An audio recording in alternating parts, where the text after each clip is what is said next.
మనల్ని చూసి ఇతరులు ఆశ్చర్యపోయే విధంగా మన జీవితం నిలబెట్టబడాలంటే ఆశ్చర్యకరుడైన యేసయ్య మన జీవితంలో ఉండడం ఖచ్చితం. మన జీవితంలో ఆశ్చర్యకరుడైన దేవుడు ఉన్నప్పుడు ఆయన చేసే కార్యాలు ఆశ్చర్య కార్యాలు. ఆయన చేసిన కార్యాలను బట్టి మనం ఆశ్చర్యపడతాము.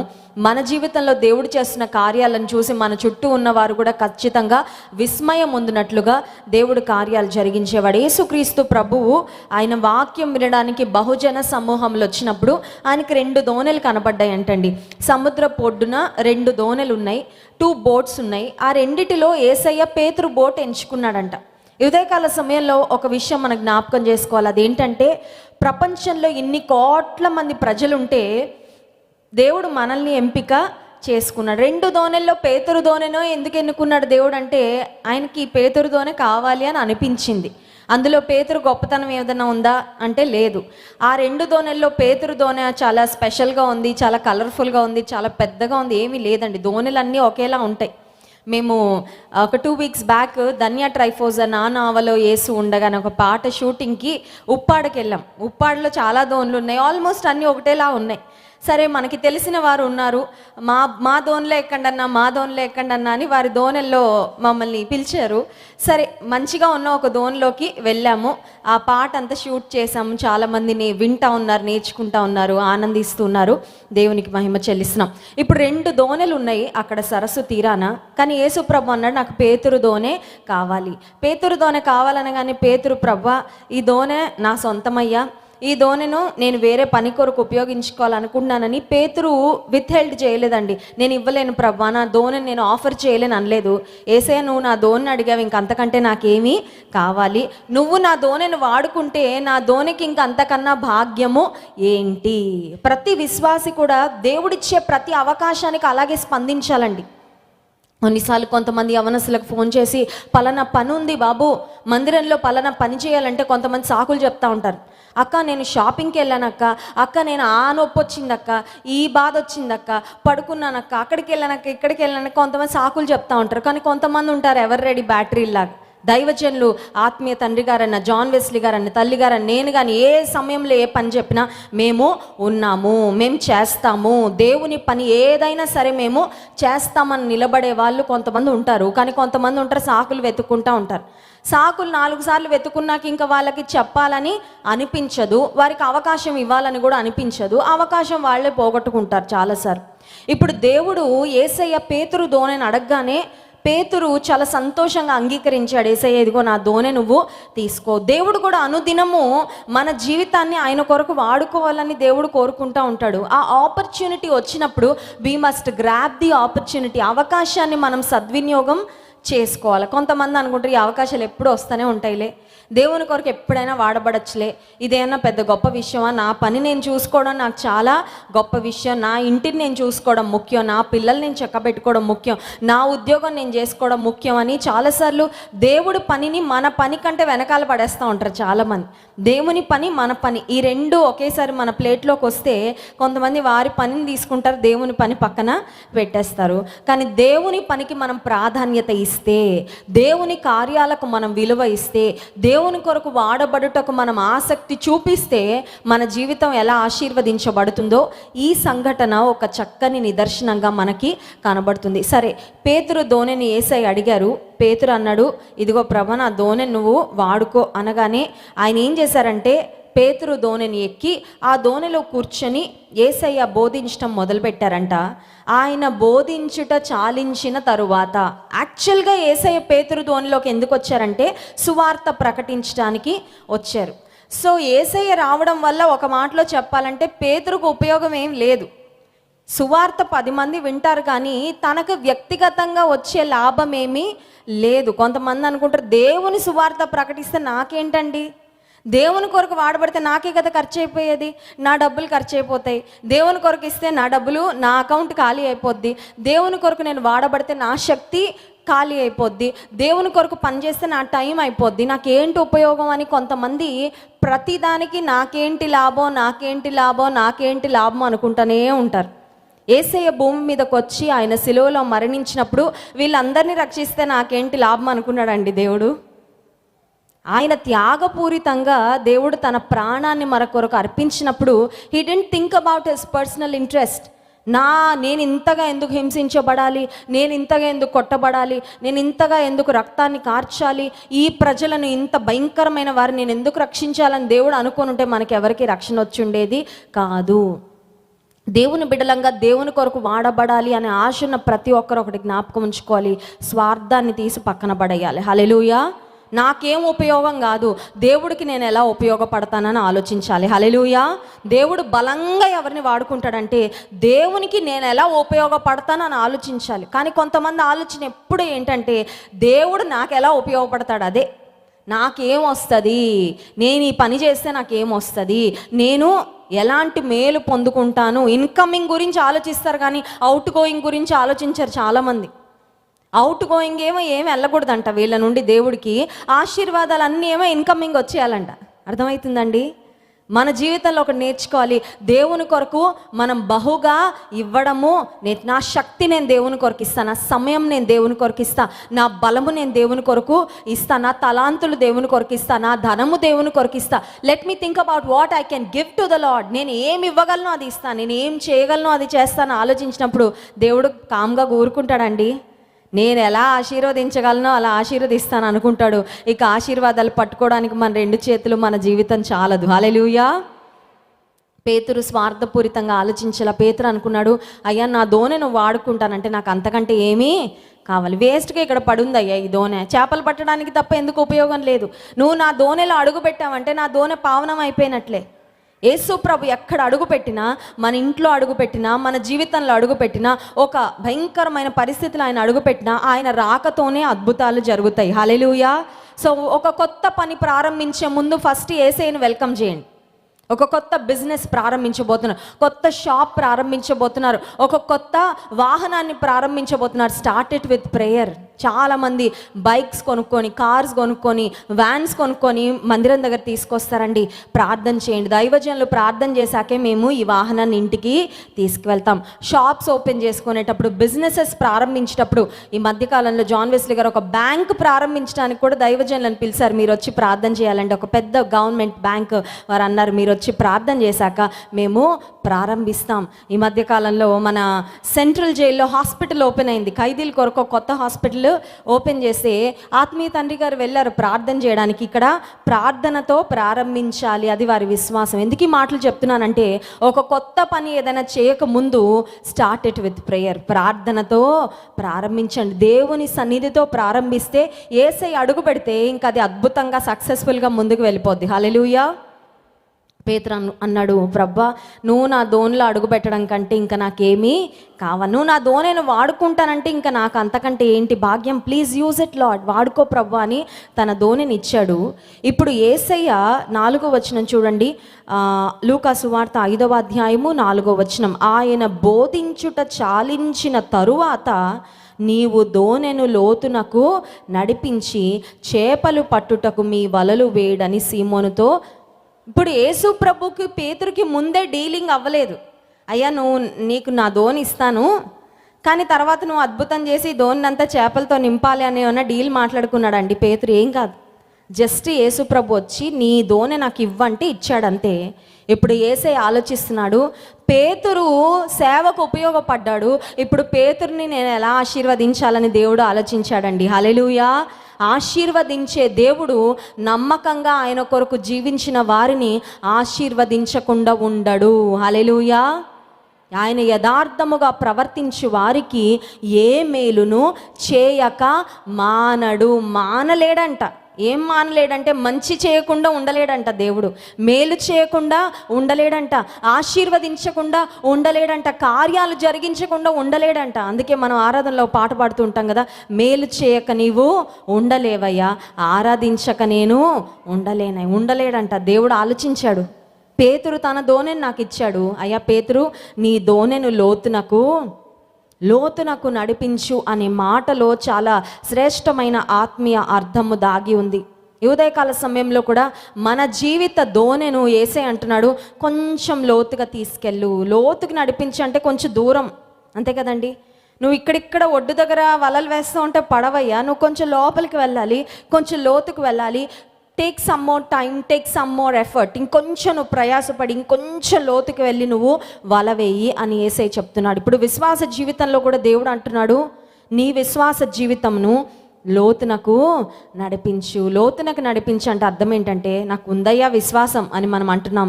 దేవుడు అంటున్నాడు, ఇంకా లోతైన విశ్వాసము కలిగి ఉండు. నేను ప్రేమిస్తున్నా ప్రభా, అందరినీ ప్రేమిస్తున్నానయ్యా. యేసయ్య అంటున్నాడు, ఇంకా లోతైన ప్రేమ కలిగి ఉండు. నేను ప్రార్థన చేస్తున్నానయ్యా, బాగానే రోజుకు ఒక 5 నిమిషాలు ప్రార్థన చేస్తున్నానయ్యా అంటే యేసయ్య అంటున్నాడు, అది సరిపోదు, ఇంకా నువ్వు లోతైన ప్రార్థన జీవితం నీవు కలిగి ఉండు. నాకు ఆసక్తి ఉందయ్యా నీ పనులంటే అంటే యేసయ్య అంటున్నాడు, గో ఫర్దర్, గో డీపర్, ఇంకా లోతుకు నువ్వు వెళ్ళాలి. ఇప్పుడున్న విశ్వాసం సరిపోదు, ఇప్పుడున్న ప్రార్థన సరిపోదు, ఇప్పుడున్న ఆసక్తి సరిపోదు, ఇప్పుడు వాడబడుతున్నంత సరిపోదు. You must go further, you must go farther, you must go deeper, ఇంకా నువ్వు లోతుకు వెళ్ళాలి. యేసయ్య చెప్పిన మాటలకు పేతురు స్పందించి తన దోణెను లోతునకు నడిపిస్తూ ఒక సంభాషణ చేస్తున్నాడు. చూడండి 5వ వచనం, సీమోను ఏలినవాడా, రాత్రి అంతయు మేము ప్రయాసపడితిమి కానీ మాకేమీయూ దొరకలేదు. పేతురు అంటున్నాడు, వి toiled, we laboured, we worked hard. చాలాసార్లు మన జీవితాల్లో కూడా ప్రయత్నాలు ఎన్నో చేస్తుంటాం కానీ సఫలత ఉండదు. ప్రయాస ఎంతో పడుతుంటాం కానీ ప్రయాసకు తగిన ఫలము ఉండదు. యవన బిడ్డలు కొంతమంది చెప్తా ఉంటారు, ఎన్నిసార్లు రాస్తున్నాను అక్క ఎగ్జామ్స్, ఒక్క ఎగ్జామ్లో కూడా నేను క్వాలిఫై అవ్వట్లేదు. ఎన్ని ఇంటర్వ్యూలు అటెండ్ అవుతున్నానో ఒక్క ఇంటర్వ్యూ కూడా క్లియర్ చేసుకోలేకపోతున్నాను. ఎన్ని ప్రయత్నాలు చేస్తున్నానో ఒక్క ప్రయత్నం కూడా సఫలము అవ్వట్లేదు. ఎన్ని ఇన్వెస్ట్మెంట్లు చేస్తున్నానో అన్ని బ్యాడ్ ఇన్వెస్ట్మెంట్లు అయిపోతున్నాయి. ఒక్కటి కూడా ఒక మంచి ఇన్వెస్ట్మెంట్గా ఉండట్లేదు. జీవితంలో ఎన్నో ప్రయాసలు పడుతున్నాం కానీ ప్రయాసకు మాత్రం ఫలితము ఉండట్లేదు. పేతురు కూడా అదే పరిస్థితిలో ఉన్నాడండి. యథార్థంగా యేసయ్యకి చెప్తున్నాడు, ప్రయాస అయితే చాలా పడ్డామయ్యా కానీ మాకు చేపలు, యథార్థంగా ఒప్పుకున్నాడు. కొన్నిసార్లు మనం పడిపోయినవి ఎవరు చూడకూడదు అనుకుంటారు కదా. రోడ్డు మీద నడుస్తే పడిపోయామనుకోండి, ముందు ఏం తగిలింది చూడని దెబ్బ ఇలా చూస్తాం కదా. ఎవరెవరు చూసారా, అమ్మయ్య ఎవరు చూడలేదంటే చాలా రిలీఫ్ ఫీల్ అవుతాం. ఓ థ్యాంక్ గాడ్ ఎవరు చూడలేదులే అని కదండి. కొన్నిసార్లు మనం పడిపోయినవి, ఓడిపోయినవి ఎవ్వరికి చెప్పడానికి ఇష్టపడం, దేవుడికి కూడా చెప్పం. ఆ బాధ, ఆ వేదన, కృంగుదల లోపలే పెట్టుకొని అది ఒక అగ్నిపర్వతంలాగా లోపల కదండి. కొన్నిసార్లు మన హృదయంలో మన ఓటమి భారము, మన యొక్క ప్రయాసకు ప్రతిఫలము రాని పరిస్థితి, పరాజయాలు, అపజయాలు అన్నీ లోపల పెట్టేసుకొని బాధపడిపోతూ ఉంటాయి. ఎవరికి చెప్పుకోం. చెప్తే తక్కువగా చూస్తారేమో, చెప్తే ఒక ఫెయిల్యూర్ లాగా చూస్తారేమో, వీరి జీవితంలో ఓడిపోయిన పరిస్థితులు చూస్తే నన్ను చిన్న చూపు చూస్తారేమో అని ఎవరికి చెప్పడానికి ఇష్టపడం. కానీ పేతురు యేసయ్యకు నోరు తెరిచి చెప్పేస్తున్నాడు. ఉపవాస ప్రార్థనకు వచ్చినప్పుడు ఏం చేయాలి తెలుసా అండి, నాకు ఇది కావాలి, అది కావాలి ఇవన్నీ చెప్పడం కాదు, ఇవి ఈజీగా చెప్పేస్తాం. కానీ నేను ఇక్కడ ఓడిపోయానయ్యా, నేను ఇక్కడ పడిపోయానయ్యా, నేను ఇక్కడ తప్పిపోయానయ్యా, నేను ఇక్కడ జీవితంలో అపజయం పాలయ్యానయ్యా అని కూడా దేవుని సన్నిధిలో ఏం చేయాలంటే యథార్థంగా చెప్పాలి. Hallelujah. You don't have to hide anything in the presence of God. దేవుని సన్నిధికి వచ్చినప్పుడు ఏం దాచుకోవాల్సిన అవసరం లేదు. ఇన్ఫ్యాక్ట్ పెద్దలు ఏం చెప్తారంటే, బాధ అంట చెప్పుకుంటే తగ్గుతుందంట. నిజంగానే అండి, చెప్పుకుంటే ఏమవుతుంది, బాధ తగ్గుతుంది. ఎవరికి చెప్పుకోవాలి? 10 మందికి వెళ్ళి దండోర వేసి చెప్పే వాళ్ళకి కాదు చెప్పుకోవాల్సింది, బాధ యేసయ్యకి చెప్పుకోవాలి. హల్లెలూయా. ఆయన విని మనకు ఒక రిలీఫ్ ఇచ్చేవాడే కాదు, ఆయన కేవలం విని మౌనంగా ఉండేవాడే కాదు, మన సమస్యలకు సమాధానం కూడా ఆయన ఇచ్చేవాడు. హల్లెలూయా. పేతురు అంటున్నాడు, రాత్రంతా మేము ప్రయాస పడితిమి, మాకేమీ దొరకలేదు. అయితే 5వ వచనం మధ్య భాగం నుండి చదువుతున్నాను, అయినను నీ మాట చొప్పున వలలు వేతునని ఆయనతో చెప్పెను. పేతురు రీజనింగ్ ఒప్పుకోవట్లేదండి. పేతురు మనసు అంటుంది, రాత్రంతా ఇదే కదా, ఈ సరస్సులోనే పట్టావు, రాత్రి లేని చేపలు ఇప్పుడు సడన్గా వచ్చేస్తాయి, ఎక్కడి నుంచైనా పుట్టుకొని వచ్చేస్తాయా? కొన్నిసార్లు దేవుడు మాట ఏదైనా చెప్తే అది మనకి ఇల్లాజికల్గా అనిపిస్తుంది, మన మైండ్ ఒప్పుకోదు.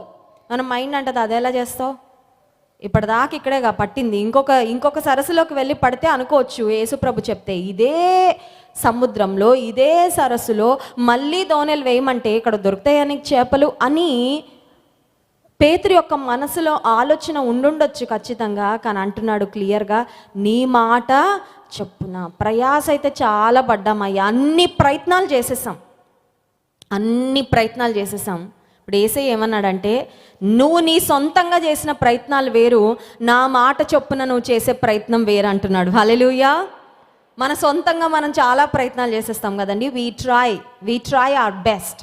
ఇంతకంటే నేను ప్రయాస పడలేనండి, ఇంక అన్ని ప్రయత్నాలు చేసేసానండి, అన్ని తలుపులు కొట్టేశానండి, ఒక్క తలుపు కూడా తెరుచుకోవట్లేదు, అన్ని మార్గాలు అన్వేషించేశానండి, కానీ ఒక్క మార్గం కూడా సరళం అవ్వట్లేదు అని కొన్నిసార్లు మన జీవితంలో చేయగలిగింది అంతా చేసేస్తాం, కానీ చేతులు మొత్తం ఖాళీ అయిపోయి ఉంటాయి. ఇప్పుడు పేతురు దోణి అంతా ఎలా ఉందంటే ఖాళీగా ఉంది. కానీ పేతురు అంటున్నాడు, నీ మాటను బట్టి నేను చేస్తాను. నీ మాటను బట్టి చేయడం. కొన్నిసార్లు రాత్రంతా వలలు వేసి ఏమైపోయి ఉంటారంటే అలసిపోయి ఉంటారు, అవునా? కొన్నిసార్లు చూడండి, స్టార్టింగ్లో మనకి ఎవరైనా ఏదైనా చెప్తే కొద్దిగా ఓపిక ఉత్సాహం ఉంటుంది, కానీ ప్రయత్నాలు అన్నీ చేసేసి అన్నీ ఫెయిల్ అయిపోయాక ఇంకా లాస్ట్లో ఏ పాయింట్కి వస్తుందంటే, ఇంకా నాకు వల వేసే ఓపిక లేదు, ఖాళీ వలలు తీసుకునే మనసు అంతకంటే లేదు. ఎందుకంటే వల వేశాక నేను అనుకుంటాను ఎంత బరువుగా వస్తాయో అని ఇలా లాగుతారేమో, ఖాళీ వలలే వస్తున్నాయి పాపం పేతురికి రాత్రంతా. ఇంకొకసారి నాకు ఖాళీ వల వచ్చిందంటే ఇంకా నేను చేపలు నా ఈ ఫిషింగ్కే నేను స్వస్తి చెప్పేస్తానయ్యా, నాకు ఇంకా ఓపికే లేదు అనట్లేదండి పేతురు. నీ మాట చొప్పున నేను వలలు వేస్తాను అని వేసినప్పుడు 6వ వచనం చూడండి, వారు అలాగు చేసి విస్తారమైన చేపలు పట్టిరి, అందుచేత వారి వలలు పిగిలిపోచుండగా వారు వేరొక దోణిలోనున్న తమ పాలివారు వచ్చి తమకు సహాయము చేయవలనని వారికి సంజ్ఞలు చేసిరి. పట్టలేనన్ని చేపలు వచ్చాయంట. హల్లెలూయా. ఒకసారి మీ ప్రక్కవారి వైపు తిరిగి చెప్పండి, పట్టజాలనంత ఆశీర్వాదం అని చెప్పండి. ఎవరికండి? మనకే, నాకే అని చెప్పండి, నీకే అని చెప్పండి. హల్లెలూయా. దేవుడు ఎలాంటి ఆశీర్వాదం ఇస్తాడంట? పట్టజాలనంత ఆశీర్వాదం. హల్లెలూయా. పట్టజాలనన్ని చేపలు ఎట్లా వచ్చినాయి? దోణి పట్టలేనన్ని చేపలు ఎట్లా వచ్చినాయి అంటే యేసయ్య మాట చొప్పున వారు చేశారు. ఈ ఉపవాస ప్రార్థనలో ఒక బలమైన తీర్మానం చేసుకుంది. బలమైన తీర్మానం ఏంటంటే, నువ్వేం చెప్తే అది చేస్తాను ప్రభువా, మీ మాటకు విధేయత. నువ్వు వద్దంటే ఒక్క అడుగు కూడా వేయను, నువ్వు చేయొద్దంటే చేయను, నువ్వు చూడొద్దంటే చూడను, నువ్వు మాట్లాడొద్దంటే మాట్లాడను, నువ్వు చేయమంటే చేస్తా. ఆ సమర్పణలోనికి మనం వస్తే దేవుడు చేసే కార్యాలు చాలా గొప్పగా ఉంటాయండి. హల్లెలూయా. పట్టజాలనన్ని విస్తారమైన చేపలంట. వాళ్ళ ఫ్రెండ్స్ సహాయాన్ని కూడా కోరుకున్నారంట, మీ దోణలు కూడా తీసుకురండి, మీ దోణలు కూడా నింపే అన్ని చేపలు మాకు దేవుడు ఇచ్చాడు. ఆ సమయంలో నేను అనుకుంటాను, సృష్టికర్త దేవుడు చేపలకు ఆజ్ఞాపించాడు, రండి ఇక్కడికి రండి, ఈ దగ్గరలోనే ఉండండి, మీరందరూ ఇప్పుడు ఎక్కడ పడాలా? నీ సొంత ప్రయత్నంతో నువ్వు ప్రయత్నం చేస్తున్నావు, కానీ అవకాశాలన్నీ దూరం వెళ్ళిపోతున్నాయి. దేవుని మాట చొప్పున మనం వెళ్తే పరిస్థితులకు దేవుడు ఆజ్ఞాపిస్తాడు, పరిస్థితులు మన ఆధీనంలోకి వచ్చేటట్టు. హల్లెలూయా.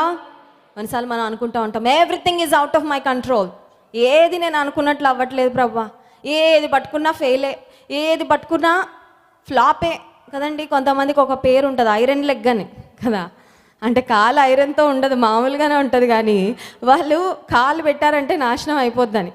కొంతమంది పరిస్థితులు అలా ఉంటాయి కదండి, ఏది ముట్టుకున్నా సఫలత ఉండదు, ఏ పని మొదలుపెట్టినా ఆ పని ముందుకు వెళ్ళదు. కానీ యేసయ్య అడుగు పెడితే మన జీవితంలో, యేసయ్య మాట చొప్పున మనం చేస్తే పట్టజాలనంత విస్తారమైన దీవెనలు. ఈ దీవెనలు ఎలాంటివంటే పక్క వాళ్ళు కూడా పంచుకునే అన్ని దీవెనలు అంట. హల్లెలూయా. నువ్వు ఆశీర్వదించబడిన వ్యక్తివైతే ప్రియమైన సహోదరుడా, నిన్ను బట్టి నీ ప్రక్కనున్న వాళ్ళకు కూడా ఆశీర్వాదం వస్తుంది. హల్లెలూయా. నిన్ను బట్టి నీ ప్రక్కనున్న వారికి కూడా దీవెన. ఆ రోజుల్లో ఫ్రిడ్జ్లు ఉన్నాయండి, ఫ్రిడ్జ్లు లేవు. సో ఈ చేపలన్నీ వీళ్ళు ఒకటే రోజు తినేయగలరా? ఒకటే రోజు అమ్మేయగలరా? ఈ చేపలు పక్క వాళ్ళకు కూడా, పక్కింటి వాళ్ళకి, ఎదురింటి వాళ్ళకి, బంధువులకి, స్నేహితులు తీసుకెళ్ళండి, అందరు చేపల కూర, చేపల ఫ్రై, చేపల పులుసు, ఇగురు, ఇంకా ఏం కావాలంటే అవి చేసేసుకోండి. ఇన్ని చేపలు యేసయ్య ఇచ్చారు. అంటే పీటర్ వాజ్ అ బ్లెస్సింగ్. పేతురు ఆశీర్వదించబడ్డాడు, పేతురు ఇతరులకు ఆశీర్వాదకరంగా ఉన్నాడు. యేసుప్రభు అద్భుతం చేయగానే పేతురు థ్యాంక్ యూ లార్డ్ అని చేపలు మూట పట్టుకొని వెళ్ళిపోలేదండి. ఇక్కడ ఒక ప్రాముఖ్యమైన విషయం మనం గమనించాలి. చూడండి 8వ వచనం.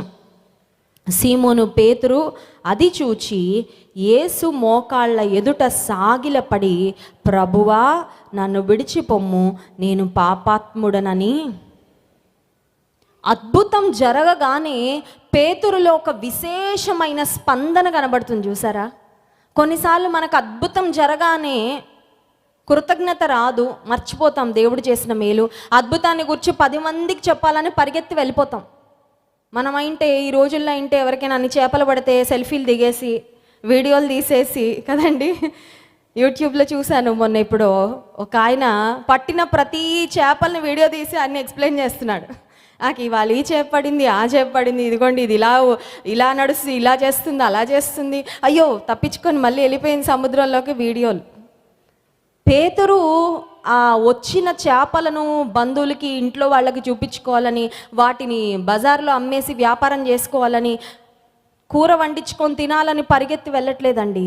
అద్భుతం జరగగానే యేసయ్య పాదాల ఎదుట ఆయన మోకాళ్ళు ఉన్నాడంట. ఈ నెల్ డౌన్, మోకాళ్ళుని ఏమంటున్నాడు పేతురు? థ్యాంక్ యూ లార్డ్ అనట్లేదండి. అయ్యా నేను పాపాత్ముడను, నన్ను విడిచి. అంటే పేతురుకు ఒకటి అర్థమైంది, ఇంత అద్భుతం పొందుకోవడానికి నాకైతే అర్హత. దేవుని నుండి అద్భుతాలు పొందుకునే కొద్దీ మనలో తగ్గింపు రావాలండి. హల్లెలూయా. దేవునికి దూరం అయ్యే వాళ్ళలో ఉండే ఒక లక్షణం ఏంటో తెలుసా? ఆశీర్వాదం రాగానే దూరం వెళ్ళిపోతారు దేవుడికి. ఆశీర్వాదం రాగానే నాకు కావాల్సింది వచ్చేసింది కాబట్టి ఇంకా చాలే అని వెళ్ళిపోతారు. దేవునిలో ఎదిగేవారు, దేవునిలో నిజంగా అంటుకట్టబడి, those who are rooted and grounded in the lord, దేవునిలో లోతైన ఆత్మీయ అనుభవాన్ని కలిగి ఉన్నవారు మేలు జరగగానే ఇంకా గట్టిగా పట్టేసుకుంటారండి యేసయ్యని. హల్లెలూయా. పేతురు అంటున్నాడు, అయ్యా నేను పాపాత్ముడను, నన్ను విడిచిపొమ్ము అని మాట్లాడుతున్నాడు. ఆత్మీయ జీవితంలో కూడా ఎన్నో మేలులు, ఎన్నో ఆశీర్వాదాలు పొందుకున్నాం. ప్రతి మేలును బట్టి దేవునికి మనం ఇంకా దగ్గరగా రావాలి. హల్లెలూయా. ఫెవికాల్ యాడ్ చూపిస్తూ ఉంటారు, చూశారు కదా? ఫెవికాల్ యాడ్ చూపిస్తారు. 2 ఏనుగులు అటు ఇటు పట్టి లాగినా కూడా ఫెవికాల్తో అంటించింది విడదీయలేరంట కదండి. ఫెవికాల్ వాడు అంత గొప్పగా చూపించుకుంటాడు, మేము మా గ్లూ వేసి అంటించామంటే ఇంకేదైనా సరే ప్రపంచంలో ఇంకా దాన్ని మళ్ళీ విడదీయలేరు అని. విశ్వాస జీవితంలో దేవునికి మనం ఎంత దగ్గరగా అవ్వాలంటే, ఆయన ఎంత గట్టిగా పట్టుకోవాలంటే, ఈ లోకంలో ఏ మనిషి, ఏ శ్రమ, ఏ అవమానము, ఏ నింద, ఏ పరిస్థితి కూడా దేవుని నుండి మనల్ని వేరు చేయడానికి వీలు లేదు. హల్లెలూయా. పట్టజాలనంత ఆశీర్వాదము అని ఈ అద్భుతానికి మనం పేరు పెడితే, లూకాసు వార్త 5వ అధ్యాయంలో జరిగిన ఈ అద్భుతానికి పట్టజాలనంత ఆశీర్వాదం అని పేరు పెడితే, పట్టజాలనంత ఆశీర్వాదం రావడానికి మొదటగా పేతురు తన దోణిలో యేసయ్యకు స్థలం ఇవ్వడం, యేసయ్యతో సమయం గడిపాడా లేదా? నువ్వు వాక్యం చెప్పుకోయ్యా, నేను ఇంటికెళ్ళి టీవీ చూస్తాను అన్నాడండి పేతురు. కొంతమంది అలా ఉంటారండి, దేవుడికి ఏదో ఇవ్వాల్సింది ఇచ్చేస్తున్నానులే ఇంకా మా పనిలో మేము ఉంటాం అనుకుంటారు. కాదండి, హాఫ్ హార్టెడ్ ఒబీడియన్స్ వద్దు దేవుడికి సగం ఆయన వెంబడిస్తే ఆయన సంతృప్తి చెందడు. పరిపూర్ణంగా ఆయనకు విధేయత చూపించాలి. పేతురు అన్నాడు, ఇదిగో ప్రభా నా దోనే నీకే, నా జీవితం కూడా నీతోనే, ఇక్కడే ఉంటా ప్రభా, నువ్వు ఎంతసేపు వాక్యం చెప్తే అంతసేపు నీ మాటలు నేను వింటాను. ఆ తర్వాత నీ మాట చొప్పున. ఈరోజు మనల్ని దేవుడు వల వేయి అని చెప్పట్లేదు, లేకపోతే ఇంకేదో చెప్పట్లేదు. మన అనుదిన జీవితంలో కొన్ని దేవుడు చాలా స్పష్టంగా మనతో మాట్లాడుతూ ఉంటాడు. అది గట్టిగా అరవడు కానీ నెమ్మదిగా చెప్తాడు.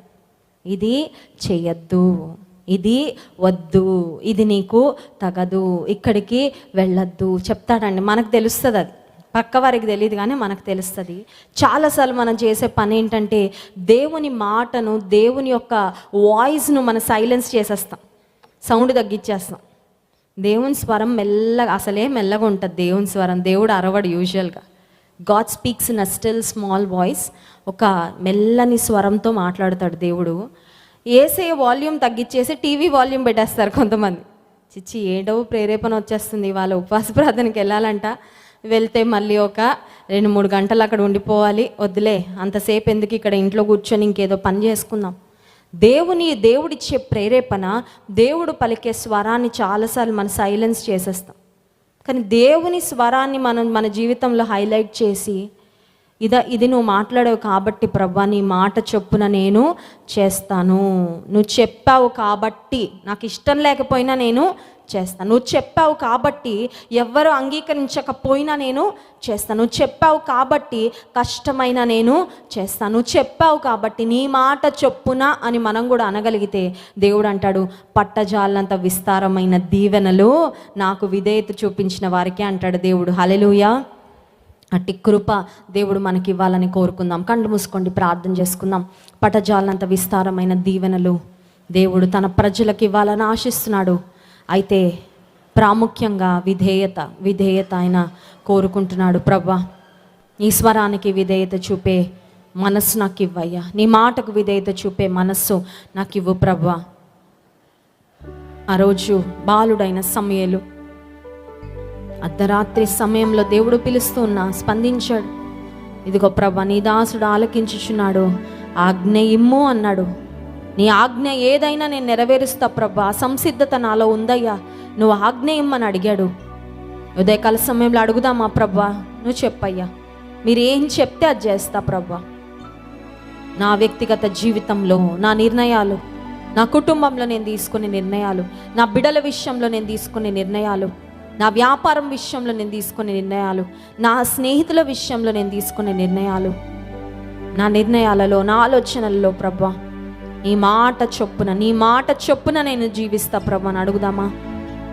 శబ్దమేసేతో అయ్యా ఇప్పటి వరకు నా ఆలోచన ప్రకారం నేను వెళ్ళాను, ఇప్పటి వరకు ఎవరో ఇచ్చిన సలహాలు నేను పాటించాను, ఇప్పటి వరకు ఏదో నా అనుభవంతో నేను నిర్ణయాలు తీసుకున్నా, కానీ మీ మాట చొప్పున నేను తీర్మానించుకుంటా ప్రభా, నీ మాట చొప్పున నేను నడుచుకుంటానయ్యా, నాకు సహాయం చేయి. పరిశుద్ధుడా మహోన్నతుడానికి స్తోత్రాలు. ఉదయకాల సమయంలో మీ వాక్యము ద్వారా మీరు మాతో మాట్లాడినందుకు వందనాలు. మీ మాట చొప్పున వలలు వేసిన పేతురుకు అతని స్నేహితులకు గొప్ప విస్తారమైన చేపలు ఆ రోజు నాయన మరి వచ్చాయి ప్రభా. ఎంత దీవెన మా జీవితాలలో నీకు చోటిస్తే మేము పొందే ఆశీర్వాదాలు మీరు మాకు జ్ఞాపకం చేసినందుకు వందనాలయ్యా. నీకు దూరంగా బ్రతికినంత కాలము మా జీవితాల్లో లోటే, కొరతే, కష్టమే, నష్టమే, కానీ నీకు చోటిస్తే మా జీవితాలను ఆశీర్వాదాలతో క్షేమముతో నువ్వు నింపే దేవుడో ప్రభా, నీకు స్తోత్రాలు. నీ మాట చొప్పున నడుచుకునే కృపను మా అందరికి ఇవ్వండి ప్రభా. మిమ్మల్ని స్తుతించి ఆరాధించబోతుండగా ఆరాధన ఆత్మతో మమ్మల్ని నింపండి. యేసు నామమున ప్రార్థిస్తున్నాం తండ్రి, ఆమేన్.